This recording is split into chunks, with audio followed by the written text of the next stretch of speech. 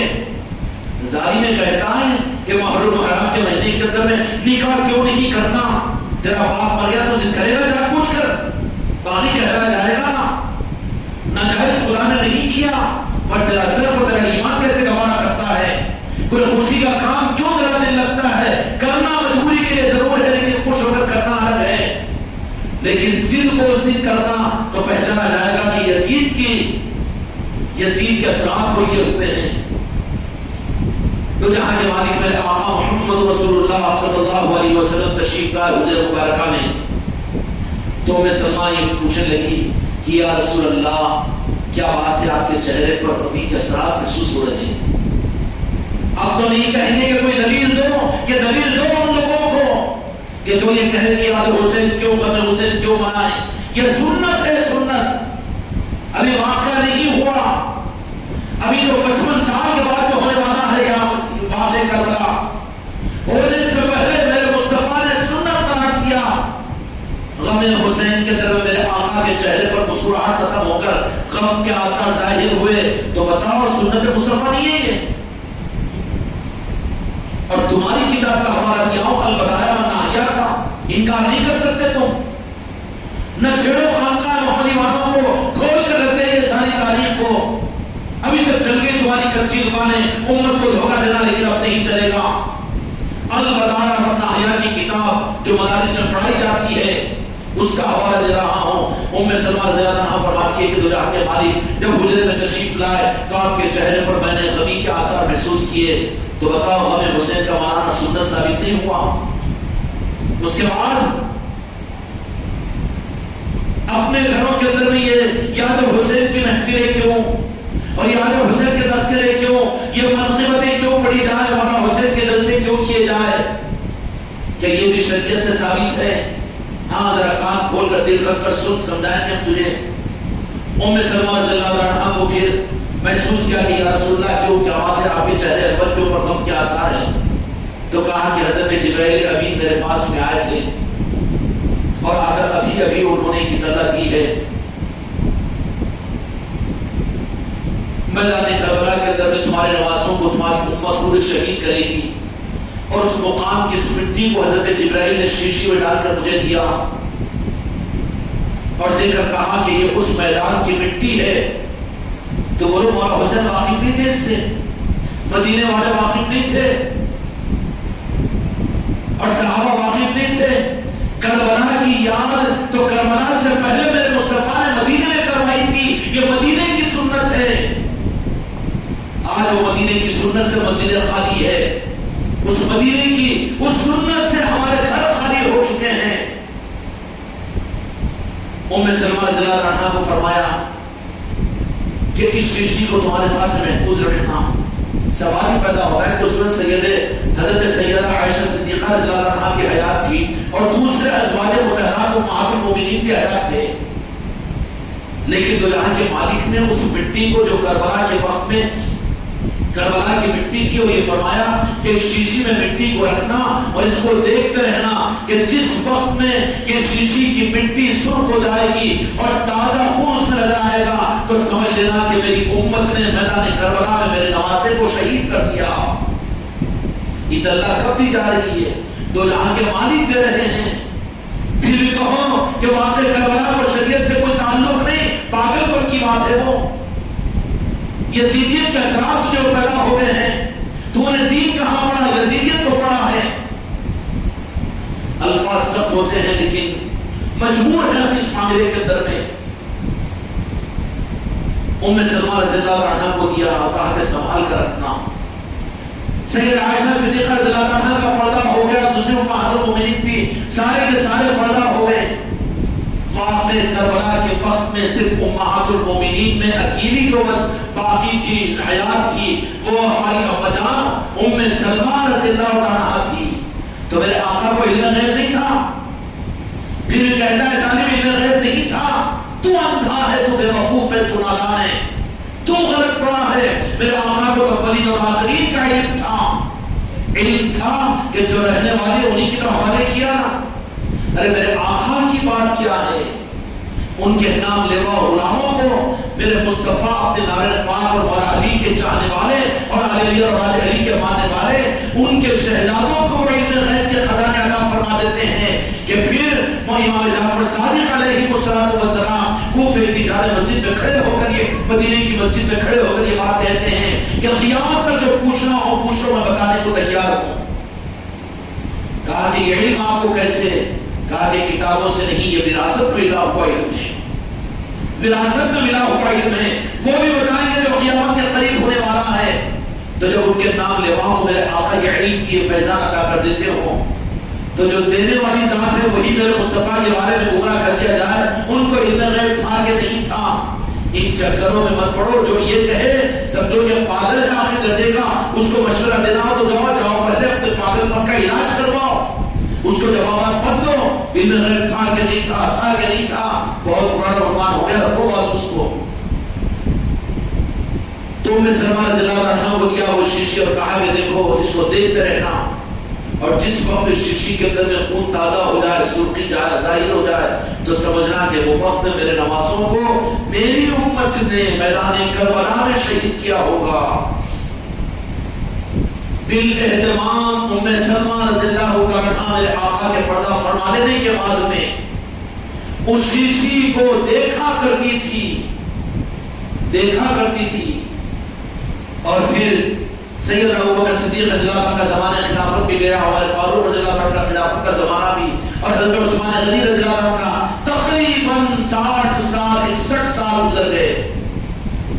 صحابہ انتظار کرتے رہتے، بڑے جدی انداز میں کہتا ہے، سننے والوں کو بیوقوف بناتا ہے کہ یاد حسین کے جلسے کیوں کرنا چاہیے، اس کو شریعت سے کوئی تعلق نہیں، کوئی یہ دین کا نظام نہیں ہے، جو دین کے نام پر گمراہی پھیلا رہا ضرور اپنی زبان کو، یہ دین اور شریعت کے ساتھ میں تعلق نہیں ہے اس کا۔ دیکھا کرتی تھی روزانہ ام سلمہ رضی اللہ عنہ میرے آقا کی دی ہوئی اس بشارت کو دیکھا کرتی تھی۔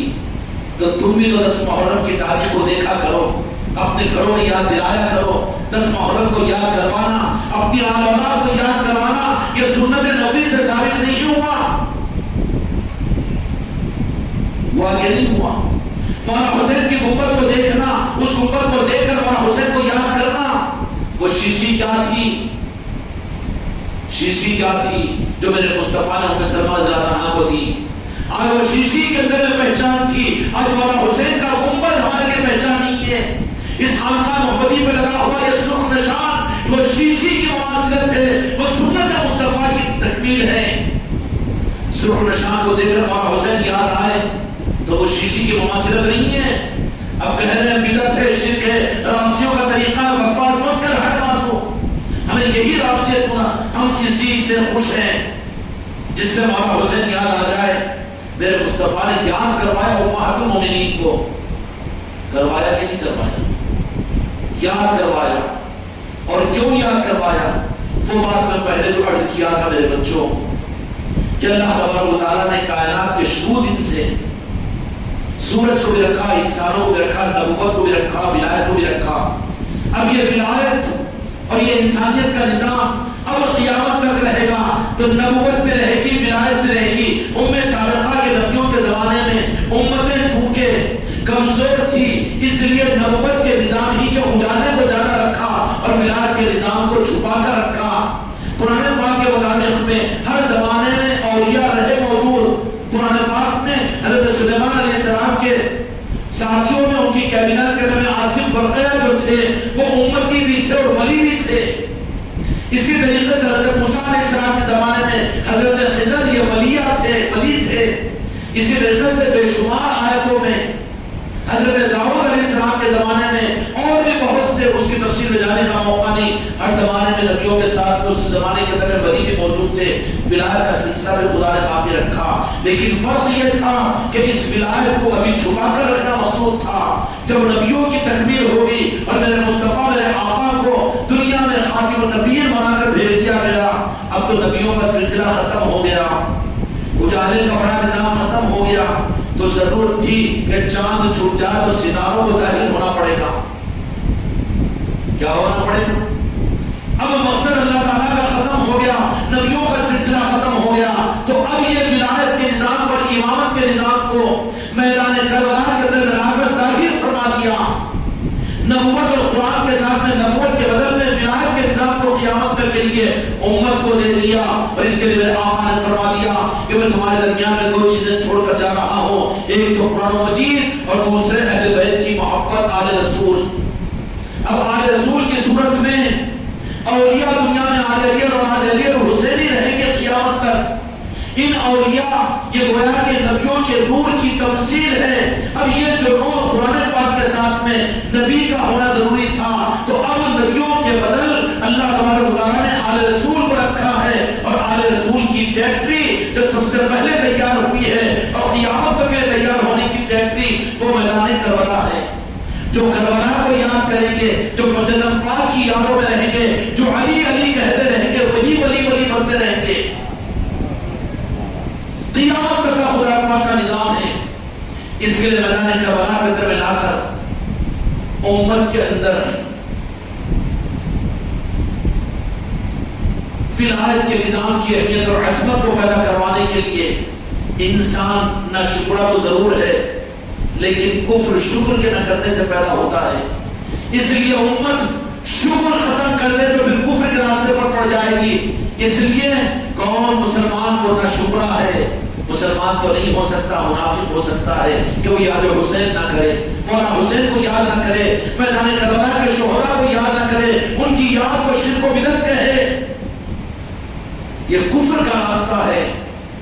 اس لیے میدان کربلا کے اندر مولا حسین علیہ السلام کو لایا، اور لا کر اولیاء کے تاجدار اور ولایت کے سرقیل اور ولایت کے نظام کے ملکیت جن کے ہاتھ میں ہے جنت پاک کو آخری صورت کے اندر امت کے لیے کہ تم خبردار خبردار کہ جن سے آگے ولایت چلنے والی ہے ان کے جدہ اعلیٰ کو میدان کربلا میں وہ اس ولایت کے بدلے میں اللہ کی بارگاہ میں صرف اپنے کو نہیں بلکہ اپنی آل اولاد کو شہید کروا رہے ہیں، اور یہ بدلہ اللہ کی بارگاہ میں پیش کر کے ولایت کی اس امانت کو میں اپنی نسل میں چلانے کے لیے رب تجھ سے میں مانگتا ہوں۔ تو اللہ تبارک و تعالیٰ نے اس کے بدلے کی صورت میں مولا حسین علیہ السلام کو فرمایا کہ اس کا بدلہ یہ ہوگا کہ تم کو شہید ہونا پڑے گا۔ مولا حسین نے فرمایا کہ شہید ہونے کو تیار، ایوب فرمایا کہ میری شہادت یہ نہیں بلکہ میں اپنی آل اولاد اپنے معصوموں کو بھی اس کے بدلے میں شہادت کا جام شہادت کا نوش کرنے کے لیے میں اپنے آپ کو تیار کرتا ہوں۔ رغبت اور خوشی کے ساتھ میں مدینے سے قافلہ نکلا تو اپنی عورتوں اپنے بچوں کو ساتھ لے کر نکلا، اس لیے کس لیے کہ ولایت کے نظام کے سودے پر حق ادا کرنے کے لیے جا رہے تھے۔ مولا حسین کا سفر نہ تخت و تاج کے لیے تھا نہ حکومت کے لیے تھا، بلکہ وہ امت میں قیامت کے لیے ولایت کے نظام کو دینے کے لیے اس کا حق ادا کرنے کے لیے مولا حسین جا رہے تھے۔ اس لیے اولیاء کی پہچان یہ ہے کہ وہ مولا حسین کو یاد کرتے رہیں گے اور وہی یاد کرتے رہیں گے۔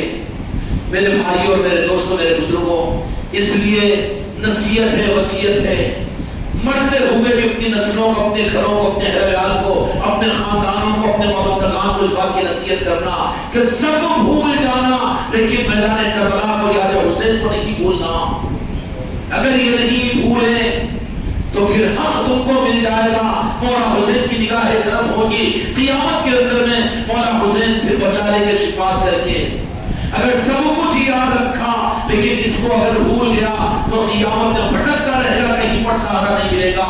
اس لیے کہ جنت کے مالک بھی وہی ہے، جنت مالک کی اجازت کے بغیر کوئی نہیں جا سکتا۔ پھر یہ نہ کہنا کہ ہم اللہ سے جنت لے لیں گے، اللہ تو کہے گا کہ میں مالک کو ان کو بنا دیا، چل نکل یہاں سے، جا وہاں پر۔ ارے وہاں تو نہیں، میں بڑی گستاخی کیا مولا حسین کی، اور میدان کربلا کو یاد کرنے سے میں نے تو ممبروں پر منع کیا تھا، امت کو کربلا سے روکا تھا اور اس کو شرک و بدعت کہا تھا، تو پھر تیرا ٹھکانہ تو یزیدیوں کے ساتھ میں جا، ان کی جھوٹوں کے اندر میں جہاں وہ جا رہے جہنم کی طرف میں، کہاں جائے گا پھر؟ ٹھکانہ کیا ہوگا؟ جو ان کے ہوں گے ان کے لیے تو ان کے مہمان خانے میں پہنچیں گے۔ اگر چاہتے ہو اپنی نسلوں کو جنتی بنانا تو دنیا میں حسینی بناؤ اور حسین علیہ السلام کی نسبتیں ان کو ادا کرو، اپنے گھرانوں میں مولا حسین کی یادوں کو قائم کرو۔ وہ مولا حسین کو میدان کربلا کے اندر میں امت کو اپنا احساس دلانے کے لیے کہ میں کون ہوں، 8ویں شب کی محرم الحرام کی میدان کربلا کی، چاروں طرف سے تاریکی چھائے ہوئی ہے، ٹمٹماتے ہوئے خیمے لگے ہوئے ہیں، اور 34 گھنٹے پورے کے پورے بھوک و پیاس کی شدت کے ساتھ میں گزرے ہوئے ہیں، لیکن یزیدی فوجوں کو جب انہوں نے حسینی فوجوں کے اوپر نظر ڈالی تو کوئی ان کی ساری شرائط کا اور ساری پابندیوں کو کوئی اثر ہی محسوس نہیں ہوا۔ ان میں کے معصوم سے معصوم بچے بھی ان کے چہروں پر اور زیادہ چمک ہے، اور زیادہ تراوٹ ہے، اور زیادہ ان کے اندر میں جوانی محسوس ہو رہی ہے، پریشان ہو گئے کہ آخر کیا معاملہ ہے یہ۔ آخر کار نبی محرم کی رات آئی، مولا حسین علیہ السلام نے فرما دیا کہ اب یہ محرم کی نویں رات ہے جس کو شب عاشورہ کہتے ہیں۔ 10 محرم عاشورہ ہے، عاشورے کا دن کہتے ہیں نا اس کو، اور شب عاشورہ نویں محرم کی رات یعنی کل کی رات مسلمانوں کو ذمہ رکھنے کے کل غافل رہے، جن مسجدوں میں ہو وہاں پر کہو کہ کل کی رات اور کم از کم یاد حسین کے لیے 11-12 بجے تک اپنی مجلسوں کے اندر میں مجلسیں کرو۔ یہ کوئی شیعہ اور رافضیوں کا نظام نہیں ہے، یہ تو اصل سنیوں کی پہچان ہے، یہ اصل تو ایمان والوں کی دلیل ہے۔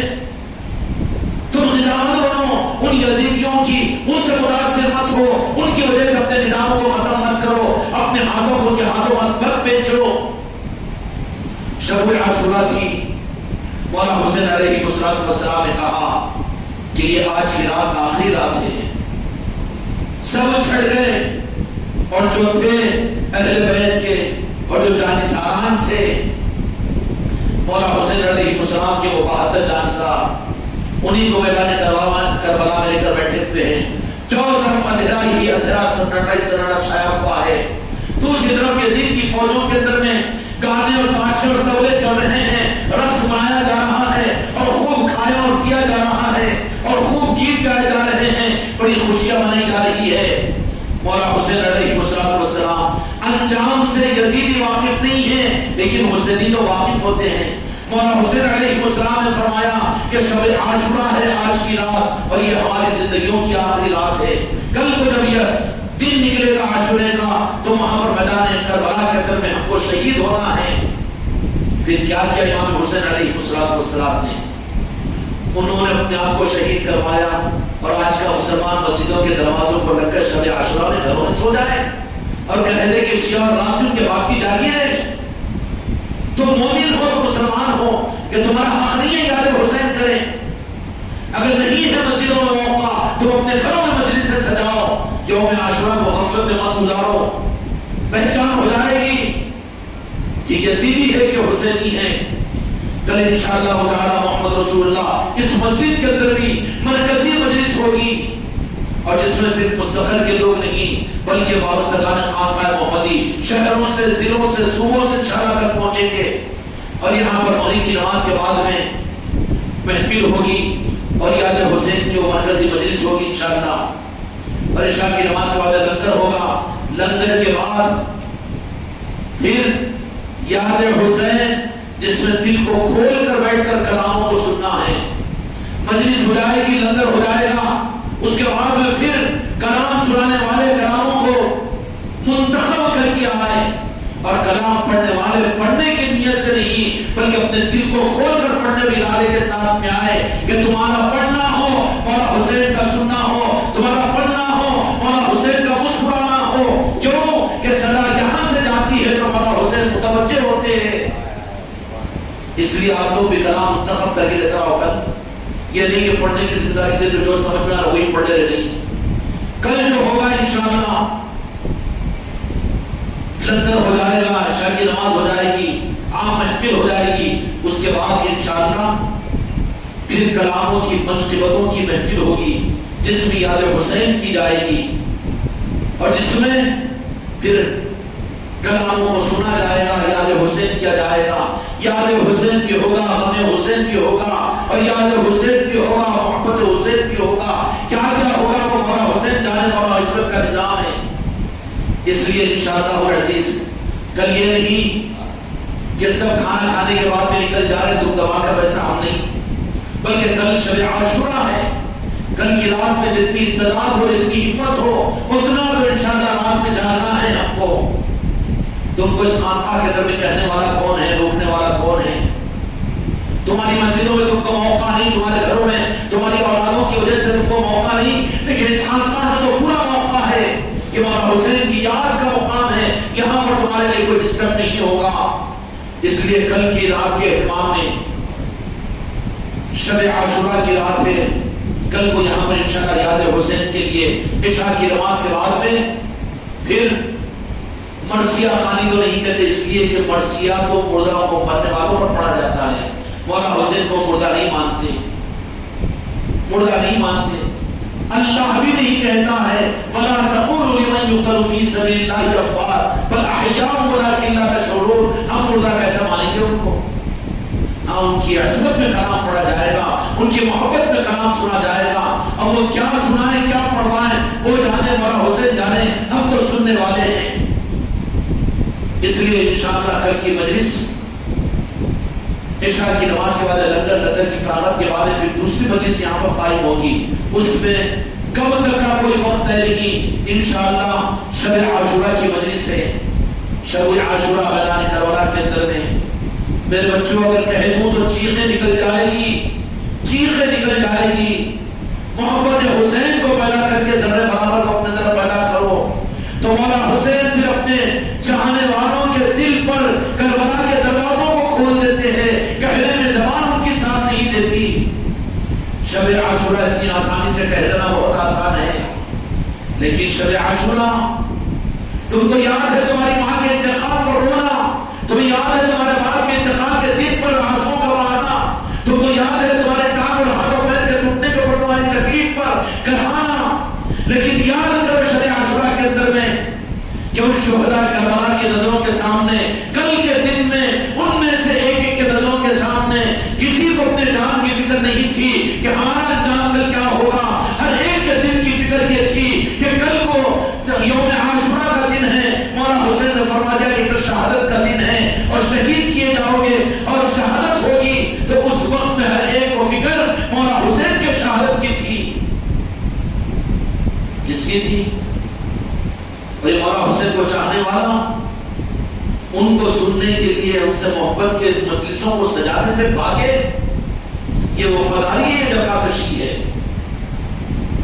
اس لیے میرے بچوں کل یوم عاشوراء کی رات ہے، کل کو یوم عاشوراء کی رات ہے، اس کے اہتمام کے لیے اس خانقاہ کے اندر میں اپنے بیوی بچوں کے ساتھ، اپنی اولاد کے ساتھ، اپنے دوست احباب کے ساتھ میں، یہ کوئی مسئلہ و جماعت کا نظام نہیں ہے۔ یہاں پر جو حسینی ہے، جو کلمہ گو ہے، جو مومن ہے، جو مسلمان ہے، میرے آقا کا عظمت کے ساتھ نام لینے والا ہے، ان کے لیے خانقاہ کے دروازے کھلے ہوئے ہیں۔ یہ خانقاہ کا دروازہ اپنوں کے لیے کیا بلکہ جو مولا حسین سے محبت کرے وہ اگرچہ کہ کافر کیوں نہ ہو، ہم بھی اس کو اپنا دروازہ کھلا رکھتے ہیں۔ تو پھر جو کلمہ پڑھنے والے ہیں وہ تو بدل جاتا، ہمارے نظروں اور آنکھوں کے اوپر، ہمارے آنکھوں پر، پلکوں پر ان کا استعمال کرنے کو تیار ہیں، لیکن بدنصیبی ہے اگر وہی محروم کر دے تو نہیں جا سکتے، خانقاہ میں نہیں جا رہے، نہ جا رہے، تمہاری قسمت ہے، تم آ نہیں رہے، یہ بات نہیں، بلکہ تم کو آنے نہیں دیا جا رہا ہے، تم کو کسی نے روکا نہیں۔ قسم کھا کر کوئی مسجد میں کہو گے کوئی خانقاہ والا کسی ایک عام مسلمان کو لے کر کوئی خانقاہ آنا چاہے تو اس کو روکے تو اہل نسبت کو کون روکے گا، اور کسی مسلمان کو کون روکے گا، جبکہ کسی انسان کو یہاں روکا نہیں جاتا، ہر ایک کے دروازے کھلے ہیں، لیکن آئے گا وہی جو ان کو چاہے گا، اور وہ جن کو چاہیں گے وہی آ سکے گا۔ یوم عاشوراء، شب عاشوراء کی رات، وہ جو بات میں نے عرض کی کہ نبیوں کے نبوت کے ساتھ ولایت کا نظام تھا، اس لیے میدان کربلا کے نظام کو بھی اللہ نے اس کی تیاری حضرت آدم علیہ السلام سے ہی نے کی۔ جب سے سورج بنا، جب سے چاند بنا، جب ہی سے خدا کا نظام تھا کہ سن 60 ہجری میں کربلا کا واقعہ پیش آنا ہے۔ اس لیے آدم علیہ السلام کو زمین پر اتارا تو 10 محرم کو ہے نا حدیث میں، حضرت موسیٰ علیہ السلام کو فرعون سے فتح ملی تو 10 محرم کو، حضرت عیسیٰ علیہ السلام آسمانوں پر اٹھائے گئے 10 محرم کو۔ کتنے نبیوں کے نسبتیں اس کو ملی ہے، اس کی وجہ سے امت سابقہ کے اندر بھی یوم عاشورہ کی فضیلت تھی. سمجھ میں آ گئی؟ جو حضرت موسیٰ علیہ السلام کی قوم کو یوم عاشورہ دے رب العالمین، جو حضرت عیسیٰ علیہ السلام کی قوم کو یوم عاشورہ دے، اور جو امت سابقہ کو یوم عاشورہ دے، یا اللہ امت محمد یا امت مصطفیٰ صلی اللہ علیہ وسلم کو آپ نے یوم عاشورہ کیوں دیا؟ ارے یوم عاشورہ اس لیے دیا کہ تکمیل ہوئی ہے یوم عاشورہ کو. قیامت تک کی امت کی ہدایت کے لیے میں نے اپنے محبوب کے نواسوں کو وہاں پر شہید کروا کر جامع شہادت عطا کیا ہوں. ان کو یاد کریں کہ میں ان سے راضی ہوں گا. یہ انتظام خدا کی طرف سے تھا، یہ اتفاقی تو نہیں تھا. اتفاقی ہوتا تو ایک نبی کا معاملہ ہوتا. لیکن جب میرے آقا اللہ کے مالک پہنچے ہیں مدینہ منورہ کو تو دیکھا کہ یہود اور نصارہ بھی وہاں پر روزہ رکھتے ہیں یوم عاشورہ کا. تو میرے آقا نے فرمایا کہ روزہ رکھتے ہی اپنے انبیاء کی سنت سمجھ کر یوم عاشورہ کا روزہ قوموں پر فرض تھا، لیکن کہا کہ میری امت پر فرض نہیں ہے. لیکن نبیوں کی اس یاد کو یاد کرنا میری ذمہ داری بھی ہے. اس لیے میں اگلے محرم میں جب اگر رہوں گا تو پھر 9 یا 10 کا روزہ یا 10 یا 11 کا روزہ رہوں گا، یوم عاشورہ کا روزہ. کیوں؟ جو نبیوں کو جو ملا تھا اس امت کو بھی پہچان باقی رکھی. پھر اس صورت سے کہتا ہے کہ یاد حسین کیوں مناتے ہو، محرم کا اہتمام کیوں کرتے ہو؟ آنکھ بند کر لیا قرآن و حدیث سے، شریعت سے، امت کو دھوکہ دینے کے لیے یزیدیت کو قبول کر لیا ہے. وہ امت کو یاد دلاؤ یاد حسین، ان کے گھروں میں یاد حسین کرواؤ، ان کے مجلسوں کو کرواؤ، ان کو جوڑو، ان کے گھروں میں یاد حسین کرواؤ. یہ حق کی پہچان ہے. نویں محرم الحرام آخری رات ہے یوم عاشورہ کی. امام حسین علیہ السلام عشاء کی نماز کے بعد بڑے حضرات کو جمع کی اور خطبہ ارشاد فرمایا. خطبہ ارشاد فرمایا. خانقاہ میں لمبے بیانات ہوتے ہیں، کیا ہونا؟ دسترخوان اچھا ہونا، خوب دیر تک بیٹھ کے کھانے کو، بریانی میں خوب پیٹ بھر کر کھا لیا، نیو مسل کے، پھر چکن بھی آیا تو پھر ذرا منہ کھولتا کہ نہیں، مادر نہیں ہوتی اور وہ کھولتے رہتے. تصدیق کرتی ہے تو یہ اور وہاں نہیں بیانات بڑے لمبے لمبے ہوتے وہاں پر. تیرے کو بیٹھ بول رہا، تو کھانے کو آنے والا کھا نکل جائے یہاں سے. یہاں پر جو کھانے کے لیے آتا اس کے لیے یہاں پر یہ ہوتے ہیں. کیوں یہ آئے گی؟ نہیں تو ذرا مختصرش کرنا کی، مختصرش کرنا کی. کیوں مختصر؟ کیا مختصر؟ کھانا مختصر ہوگا، یہاں کی روحانی غذا مختصر نہیں ہوگی. کون کس نے زبردستی کیا تو کو آگے بیٹھنے کی؟ یہاں پر یہاں مختصر نہیں. جب تک مرضی ہوگی ہوتا رہے گا، جب تک مرضی ہوگی ہوتا رہے گا. کیا کیا مولانا حسین علیہ السلام؟ ارے وقت بھی تو دیکھنا نہ چاہیے. غم کا موقع، خوشی کا موقع ہر جگہ نہیں. ہم کو تو ہمارے لیے نمونہ ہمارے آقا مولانا حسین علیہ السلام ہے.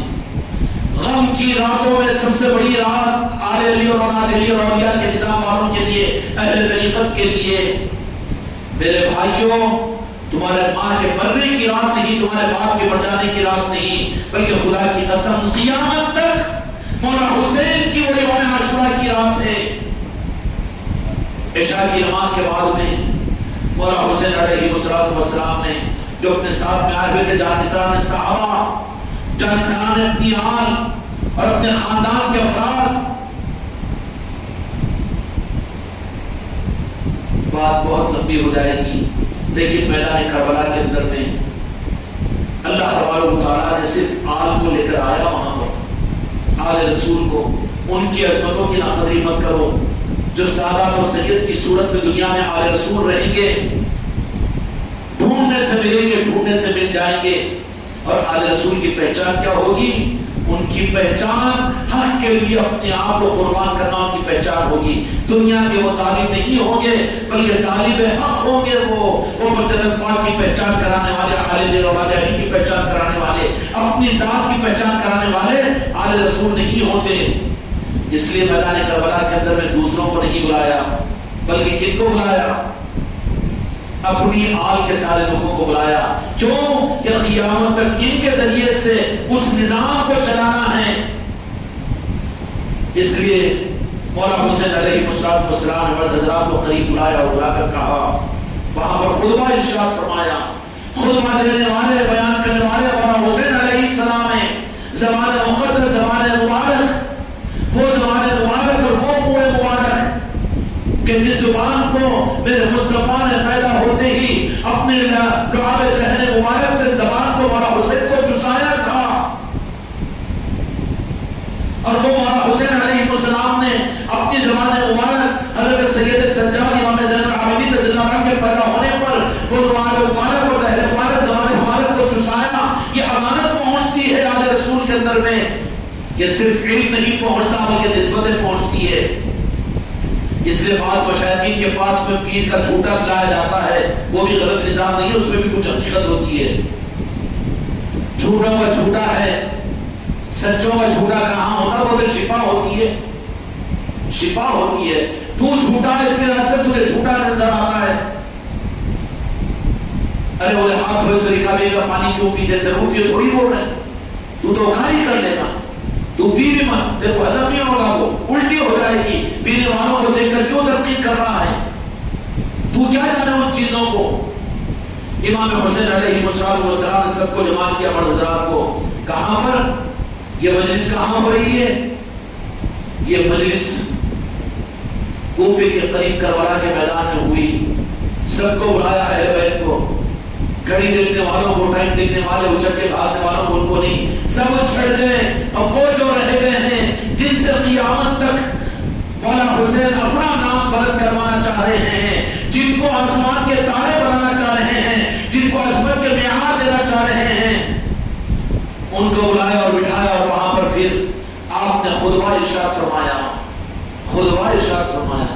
کہیں بھی جاتے ہیں خانقاہ محمدی والے بس ذکر کی بات، جنت پاک کی بات، اولیاء کی بات، کہیں بھی کوئی بات، کبھی میت میں گئے، کبھی جنازے میں گئے، ہر جگہ اولیاء کی بات۔ بابا اس کے علاوہ تو کوئی بات آپ کو حق نظر ہی نہیں آتی، ہماری مجبوری ہے وہ، کیونکہ مولا حسین نے کچھ خیرات ادا کیے، وہ مستقان خانقاہ محمدی کو غریب نواز کی چوکھٹ کی خیرات میں، چوکھٹ کی خیرات میں ادا کی، اور حسنی اور حسینی نسبت اس خانقاہ کو بھی دی ہے۔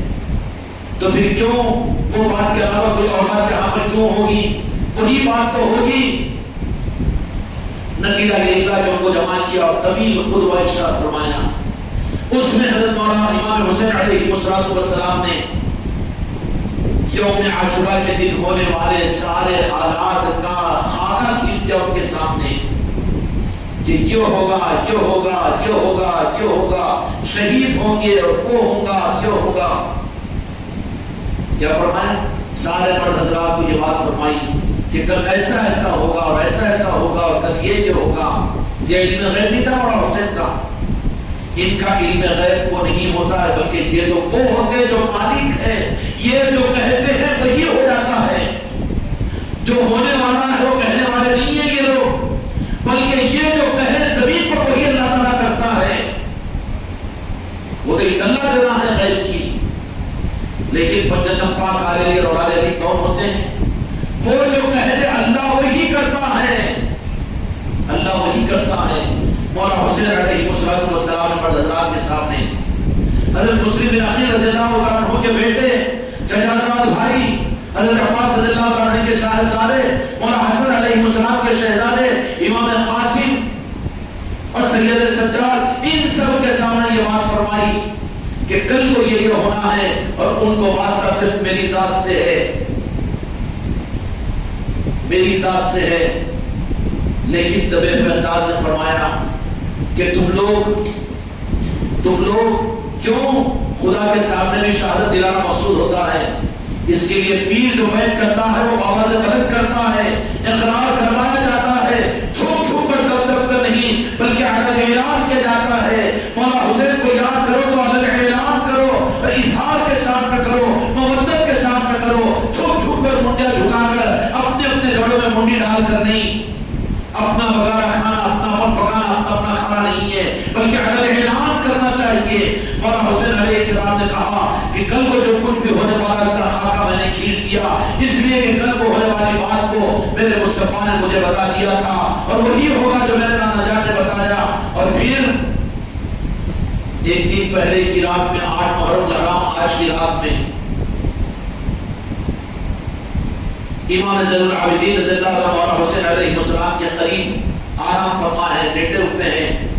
مولانا حسین علیہ السلام تھوڑا سا چونک کر اٹھے تو تو سید سجاد نے سوال کیا کہ ابا جان مولا حسین کہ کیا وجہ ہوئی؟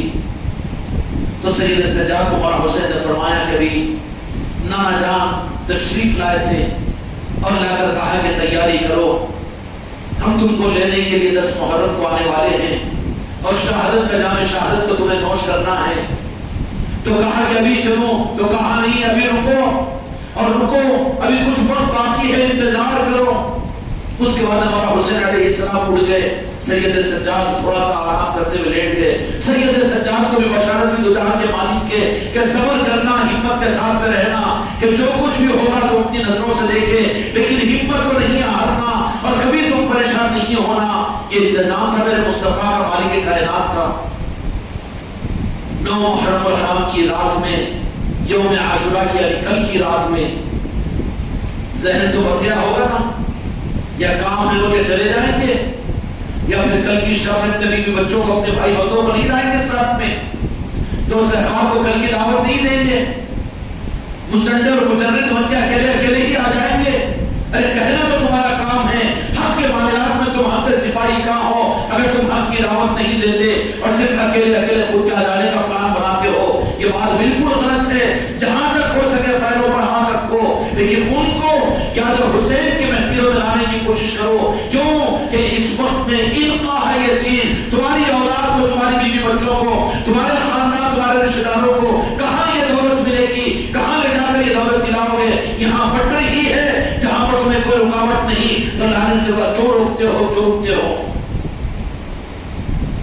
مجلس فرمائی مرد حضرات کے اندر میں، اس کے بعد ایک اعلان فرمایا کہ اہل بیت کے میرے خاندان والوں، تم روئے زمین کے اوپر ستاروں چاند و سورج کی طرح سے ہو، اور تمہارے میں وہ لوگ بھی ہیں کہ جن کو دیکھ کر تو جہاں کے مالک میرے نانا جان یاد آ جاتے ہیں، ان کے چہرے 24 رات سے زیادہ چمکتے ہوئے میدان کربلا میں ستاروں کی طرح سے، چاند کی طرح سے چمک رہے ہیں۔ ان کے سامنے مولا حسین علیہ السلام نے فرمایا کہ کل کو یہ حالات آنے والے ہیں اور کل کو یہ ہوگا، اگر تم چاہتے مناسب سمجھتے ہو تو تم کو میں یہاں سے جانے کا پورا راستہ دے دیتا ہوں، اور تم چلے جاؤ مدینے کے اندر میں، اور اہل بیت کی جو ساتھ کی عورتیں ان کو بھی لے کر چلے جاؤ، اور مجھے میرا یزید کا مقصود صرف میری ذات ہے، میں اکیلا اس مسئلے کو نمٹ دوں گا۔ ہونے والا واقعہ معلوم تھا، لیکن خدا کے سامنے شہادت دلوانا بھی تو مقصود ہوتا ہے، ارادے کا ظاہر کروانا بھی تو مقصود ہوتا ہے۔ ایجاب و قبول سے تو نکاح ہوگا، ایجاب و قبول نہ ہو تو نکاح نہیں ہوگا نا، ایسے ہی کروایا جاتا ہے۔ نتیجہ یہ نکلا کہ ان مردوں کے سامنے مولا حسین علیہ السلام نے یہ بات کہی کہ یزید کو معاملہ صرف میری ذات سے ہے، میں نمٹ لوں گا، جا کر بات کر لوں گا یا اس کو یہاں پر بلا لوں گا، تم کو پورا موقع ہے کہ تم اہل بیت کی عورتوں کے ساتھ میں نکل کر مدینے کو چلا جانا۔ تو ان میں سے ایک مرد چیخ کر یہ کہنے لگا کہ یا حسین آپ نواز رسول ہے، قیامت کے میدان میں ہم اپنے آقا کو کیا منہ بتائیں گے؟ ہم زندہ ہو اور آپ ہماری نظروں کے سامنے شہید ہو جائے، ہم اس بات کو گوارا نہیں کر سکتے۔ میرے آقا نے فرمایا، بچوں کو کہا کہ اے معصوم بچوں، کہ تم کو بھی جانے کی اجازت ہو، تو بچوں نے کہا کہ زندگی گوارا نہیں ہے آپ کے بغیر ایک لمحے کی۔ تو کہا کہ ہمت کے ساتھ، ہمت استخلاق کے پہاڑوں کی ان باتوں کو سن کر مولا حسین علیہ السلام کوفہ کے میدان میں عورتوں کے اس خیمے کے پاس پہنچے۔ اس خیمے میں کہا اپنی بہن زینب کو آواز دی، اور سیدہ زینب رضی اللہ عنہا جو حضرت امام حسین علیہ السلام کی بہن تھی، سید کائنات فاطمہ الزہرا سلام اللہ علیہ کی شہزادی تھی، کہا کہ بہن زینب، ساری اہل بیت کی عورتیں جو ہیں ان کو ذرا ایک جگہ کر لینا، میں ان سے بات کرنا چاہ رہا ہوں۔ سید زینب رضی اللہ عنہا نے وہاں پر عورتوں کو بلایا اور وہاں پر پیچھے بٹھایا، اور سیدہ زینب سامنے آ کر ٹھہری۔ اس کے بعد مولا حسین علیہ السلام ان کے سامنے خطبہ ارشاد فرمایا، ارے عورتوں کو بیعت کیوں کرتے ہو؟ میدان کربلا سے پوچھو کہ عورتوں کی بیعت نہیں ہوئی؟ اب تو مسلمان ہے، شاپنگ مال کو عورتوں کو لے جاتا ہے، جماعتوں میں عورتوں کو لے جاتا ہے، مدرسوں میں عالمہ عورتوں کو بناتا ہے، لیکن بدنصیب تجھے اپنے بیوی کو کسی کامل پیر سے بیعت کرنے کا موقع نہیں۔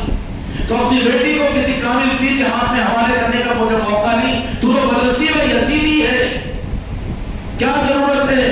ہر چیز کی ضرورت ہے، اس کی ضرورت محسوس نہیں کیا۔ یوم عاشورہ کی رات کے اندر میں مولا حسین علیہ السلام نے اہل بیت کی عورتوں کے سامنے خطبہ ارشاد فرمایا اور فرمایا کہ دیکھو تم لوگ اہل بیت اطہار کی عورتیں ہو، اور کل کو یہاں کے حالات بگڑ ہیں، ان کا مقصود صرف میری ذات ہے اور میں اپنے معاملے کو یزید سے نہیں ٹالوں گا، تم کو موقع ہے کہ تم واپس جانا چاہتے ہو تو جاؤ۔ سیدہ زینب رضی اللہ عنہا سلام اللہ علیہ آگے بڑھی اور مولا حسین علیہ السلام کی گردن پر بوسہ دیا اور پیشانی پر بوسہ دیا اور بوسہ دے کر کہا کہ بھائی حسین، کہ آپ کو میدان کربلا میں دشمنوں کے نظر میں چھوڑ کر ہم جائیں اور زندگی کے ایک لمحہ ہم کو زندگی ملے، خدا کی قسم برداشت نہیں کرتے کہ اس حالت کے اندر میدان کربلا کو چھوڑ کر نہیں جا سکتے۔ ساری عورتوں نے میدان کربلا کی یوم عاشورہ کی رات میں ساری عورتوں کی چیخیں نکل گئی اور کہا کہ نواز رسول کو چھوڑ کر ہم زندگی کی خوشیوں کو منائیں، یہ نہیں ہو سکتا، یہ نہیں ہو سکتا، ہرگز یہاں سے نہیں جائیں گے۔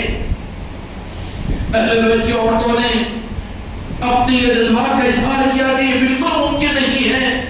امام حسین علیہ السلام فرماتے رہے کہ ان بدبختوں کو مجھ سے مطلب ہے، میں معاملے کو نمٹا لوں گا، یزید کو میری ذات سے مقصد ہے، میں اس کو بلا لوں گا، میں اس کے پاس میں چلے جاؤں گا، لیکن تم چلے جانا۔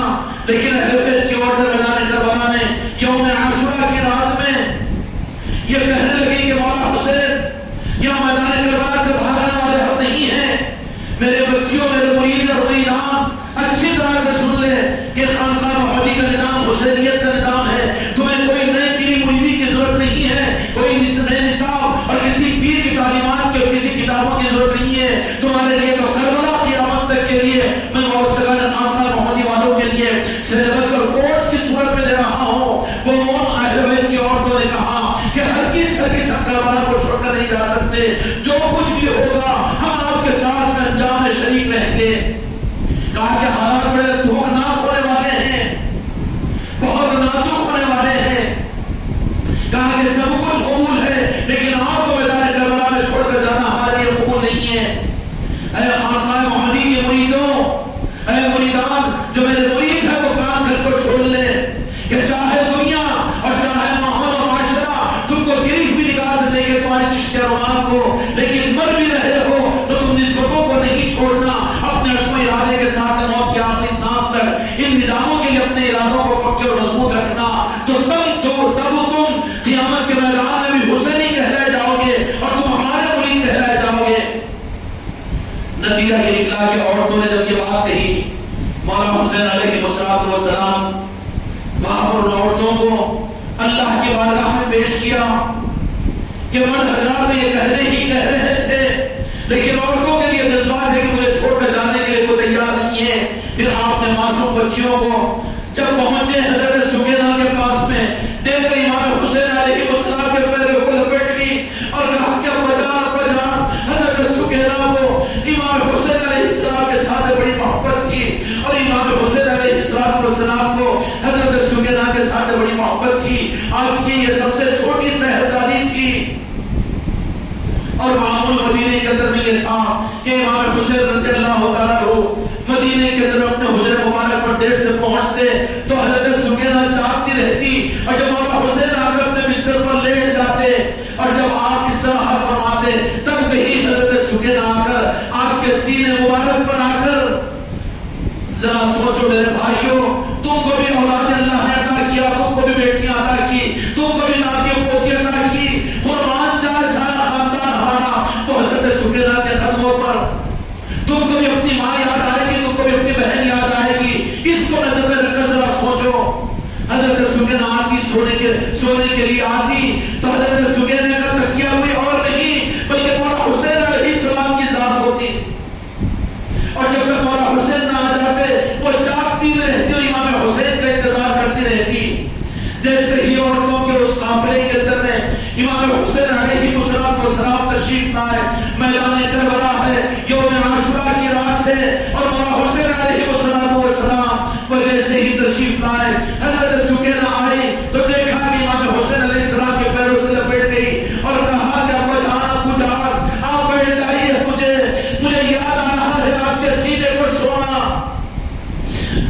حسین علیہ السلام کے دل پر کیا گزری ہوگی. آج یہ میری بیٹی میرے سینے کو یاد کر رہی ہے، لیکن کل میں نہیں ہوں گا تو میری بیٹی کہاں سوئے گی؟ کہا کہ بیٹا صبر کر لینا.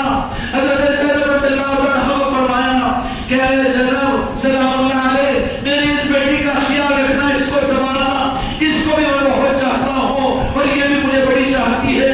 میرے بغیر اس کا جینا مشکل ہو جائے گا اور اس کے بغیر میری بھی محبت ادھوری رہ جائے گی. حضرت سکینہ رضی اللہ عنہ نے کہا کہ بتا کیا آپ مجھے ناراض ہو گئے، مجھے چھوڑ کر جا رہے ہو؟ امام حسن اور حسین علیہ السلام نے فرمایا کہ بیٹی ذمہ داری کچھ اور ہے، صبر استقامت کا آپ نے حکم دیا. حضرت سکینہ کہنے لگی کہ میں بھی آپ کے ساتھ میں آتی ہوں. حضرت زینب کو اپنے سے چھڑایا، حضرت سکینہ کو حوالے کیا کہ میری بہن، میری اس لاڈلی بیٹی کو جو میری محبت میں رات میں سونا بھی میرے بغیر پسند نہیں کرتی، لیکن آج تو میں اس کی نظروں کو دکھ رہا ہوں، لیکن کل وہ 10ویں محرم ہوگی اور پھر نانا جان کی امت جب مجھے شہید کر لے گی، میری یہ سکینہ مجھے ڈھونڈے گی مگر میں اس کو نہیں ملوں گا. دیکھ میری بیٹی کو سنبھالنا اور ان کا خیال رکھنا. جب بچیوں نے یہ کہا کہ ہم صبر کرنے کے لیے تیار ہے، مولا حسین علیہ السلام آدمیوں سے فارغ ہوئے اور عورتوں سے یہ عہد لے کر جب واپس ہوئے اور بچیوں کی عصمتوں کو دیکھ کر واپس ہوئے، اپنے خیمے میں تشریف لائے مولا حسین علیہ السلام. اور یوم عاشورہ کی رات میں مولا حسین علیہ السلام اپنے حجرے و تنہائی کو اختیار کیا اور اللہ تبارک و تعالیٰ کے سامنے جو آہوزاری کرتے رہے. میرے بھائیوں، مولا حسین علیہ السلام تو محتاج تھے. اگر آپ کی چاہت ہوتی تو واقع کربلا وہ زمین پر وجود میں نہیں آتا. مولا حسین علیہ السلام میدان کربلا میں یوم عاشورہ کی رات بھی کیا مانگا ہوگا اور کیا اللہ تبارک و تعالیٰ سے دعائیں کی ہوگی.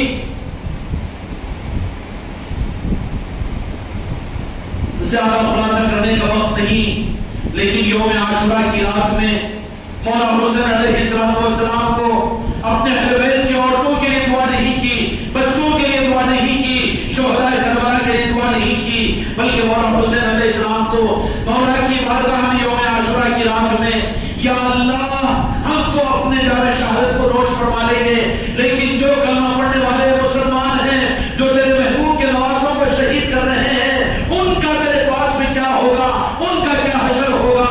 وہاں پر مولا حسین یوم عاشورہ کی رات میں میدان کربلا میں ان شہید کرنے والوں کی فکر میں رات گزاری ہے. یہ ہوتے ہیں اہل بیت، یہ ہوتے ہیں آل رسول جو اپنے خون کے پیاسوں کو بھی گلاب دیتے ہیں اور اپنے خون کے دشمنوں کو بھی سوغات دیتے ہیں. مولا حسین علیہ السلام نے یوم عاشورہ کی رات میں پوری رات دعاؤں کے اندر میں اور مناجات کے اندر میں گزارا. اور جب صبح کی فجر کی نماز ہوئی، غیر و تفصیلات تو آئے گی، آتی رہے گی، لیکن میرے بھائیوں یہ سمجھ لینا کہ ماتم حسین کے تو ہم قائل نہیں ہیں، مگر یاد حسین شریعت کا ایک رخ ہے اور حق کا ایک رخ ہے، اس کو کبھی ختم ہونے نہیں دینا. اور یاد حسین کو اپنے گھروں میں سجاؤ، اپنے محلوں میں سجاؤ، اپنی مسجدوں میں سجاؤ.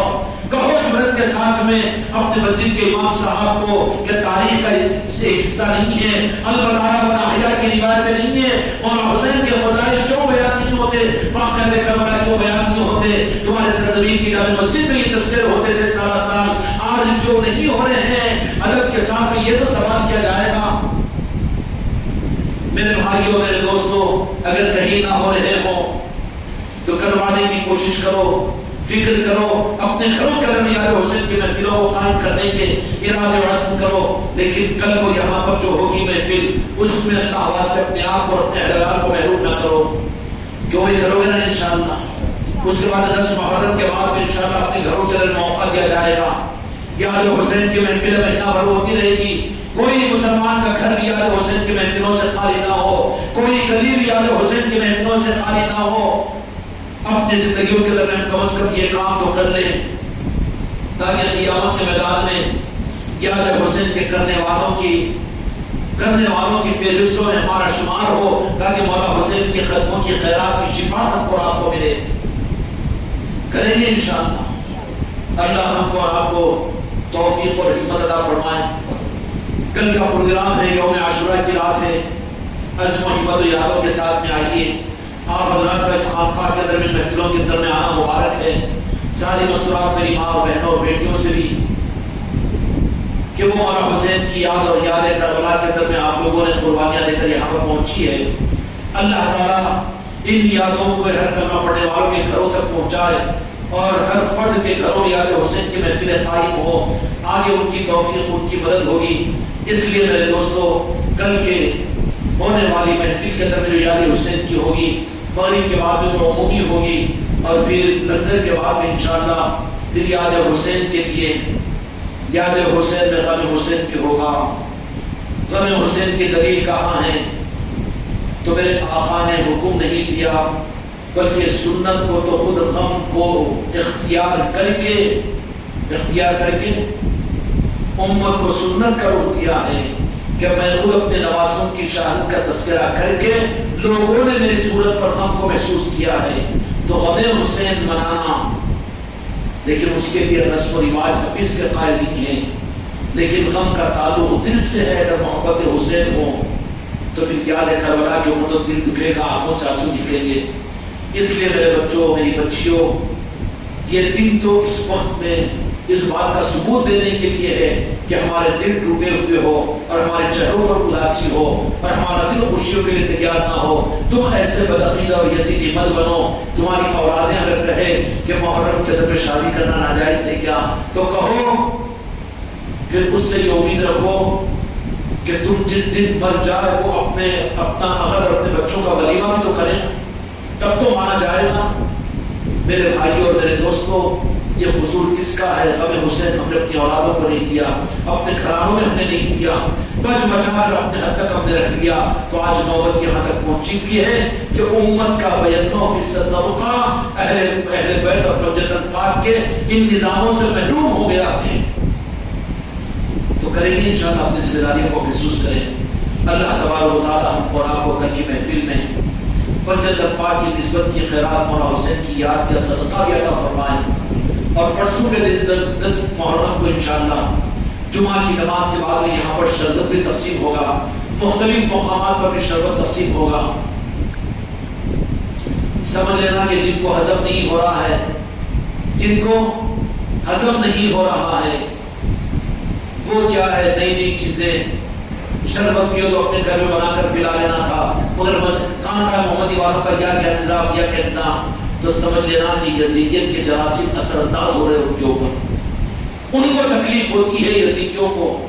تمہارے منہ میں بھی یزیدیوں کی زبان آ کر بول رہی ہے کہ یہ کیوں ہو رہا ہے، تم کو تو خوش ہونا چاہیے تھا اس بات پر، بلکہ کرنا چاہیے تھا۔ اس لیے میرے بچوں، جمعہ کا دن ہوگا، 10ویں محرم کا دن ہوگا، وہی یوم عاشورہ 10ویں محرم کو ہوگا، اور میرے آقا نے فرمایا کہ قیامت بھی 10 محرم ہی کو یوم عاشورہ کو آئے گی۔ شروع ہوئی ہے دنیا 10 محرم کو، ختم بھی ہوگی 10 محرم کو، شروع سے لے کر آخر تک یوم عاشورہ یا حسین یا حسین یا حسین یا حسین۔ سمجھ گئے؟ حسین کو بھول کر حق نہیں ہو سکتا، حسین کی یاد حق ہے، حسین کی پہچان حق ہے۔ اہل بیت کی محبت ایمان ہے، جن میں اہل بیت کی محبت نہ ہو، پنجت پاک کی محبت نہ ہو، وہ ایمان نہیں۔ کہے کہ ہم اللہ کے مالک میرے آقا سے بھی محبت کرتے ہیں، ہم دین سے بھی محبت کرتے ہیں، کلمہ بھی پڑھتے ہیں، قرآن بھی پڑھتے ہیں، تو ایک سوال ہے تمہاری خدمت میں ادب کے ساتھ کہ یزیدی کلمہ نہیں پڑھتے تھے، میرے آقا کی سنتوں پر عمل نہیں کرتے تھے، عمل بھی تو کچھ نہ کچھ تعلق کی بنیاد تھی، قرآن پر بھی تو عمل کرتے تھے، لیکن یزیدی کیوں بنے؟ اہل بیت کی محبت کے نہ ہونے کی وجہ سے۔ تو ہم سننے کہاں باقی رہیں گے اگر اہل بیت اور پنجت پاک کی محبت باقی نہ رہے تو؟ اس لیے میرے دوستوں، میرے بھائی اور میرے بزرگوں، گھر کو آگ لگی گھر کے چراغوں سے، یہ اسلام کی تاریخ ہے، اسلام کی تاریخ ہے، لیکن اہل حق کو گھبرانے کی ضرورت نہیں۔ تقریبات میں تعمیر کے چراغ جلتے ہیں، یزید آیا، ظلم کا چراغ، عدل کے چراغ اور حسن یوسف کے اور حسن حسین کے چراغ کو کرنے کی کوشش کیا، تو پھر یزید کی تخت پر بیٹھنے والا معاویہ بن یزید ہی آ کر کربلا کے ان قاتلوں کا بدلہ خود لینے لگا، یزید کی اولاد، یزید کا بیٹا۔ اس لیے ہم کو ان گمراہیتوں سے گھبرانے کی ضرورت نہیں. حق کا نظام حسین کا نظام ہے, حق کا نظام مسجد پاک کا نظام ہے, لیکن اختیار کہ کوئی ایسا دل شاید کہ مردہ نہیں ہوگا, پتھر نہیں ہوگا, جس نے یہ ارادہ نہ کیا ہو کہ اس محرم میں تو اپنے گھر میں علی اعلان, اپنے گھر کے باہر میں اپنے خاندان کے ایک فرد کو یاد حسین کی دعوت دے کر اپنے گھر میں محفل نہ کر رہے ہوں. کریں گے انشاءاللہ سارے حضرات. خانقاہ والوں کو نہ بلاؤ, کوئی بات نہیں, جارے داری نہیں ہے خانقاہ والوں کی, پیر کوئی تلا نہ دو, کوئی بات نہیں, لیکن مقصد ہے یاد حسین. ضرور کرو اپنے اپنے گھروں کے اندر یاد حسین کو کریں گے انشاءاللہ. اور جہاں بھی یاد حسین کی محفلیں ہوگی اپنی حاضری کا ثبوت دے کر ضرور وہاں پر پہنچتے رہنا. سلسلہ خالی 10 محرم پر ختم نہیں ہوگا. جمعہ کی نماز کے بعد شربت تقسیم ہوگا. اس کے بعد میں ریمس ہاسپٹل کے اندر میں برادران وطن اور سارے انسانوں کے اندر میں پھل اور فروٹ تقسیم کیے جائیں گے. پھل اور فروٹس تقسیم کیے جائیں گے. خانقاہ محمدی کا نظام مکمل نظام ہے. اس زمانے کی خواجہ جی کی کرامت کا نظام ہے. کوئی ایک نظام ہوتا ہے تو 10 اعلانات کر کے چندے وصول کیے جاتے ہیں, مگر یہاں پر آج تک کبھی چندے کا اعلان سنا آپ لوگوں نے؟ یہ نہیں مانیں گے خواجہ جی کی کرامت. چلنے والے چلتے رہے, لیکن حسینی کا چراغ دنیا میں چلتا رہے گا, ہماری نماز کا چراغ دنیا میں چلتا رہے گا.